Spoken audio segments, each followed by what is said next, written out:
Noho ny tsy fanarahana ny lalàna amin'ny feno tao-trano nirosy tamin'ny fandravana trano teny Andohalo ny commune Antananarivo renivohitra.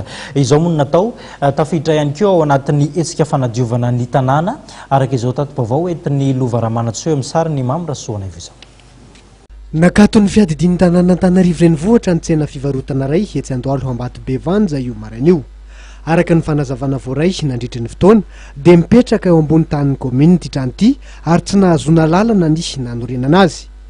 Ny fahazon-dalana nomen'ny commune azy tamin'izany dia ny fananganana trano azo kanefa lasa nihitatra ho trano fonenana vita amin'ny biriky izy ity taty aoriana. Noho izay tsy fanarahan-dalana nataon'ny mpivarotra izay dia nitsoahan'ny commune tamin'ny fahazon-dalana nomena azy.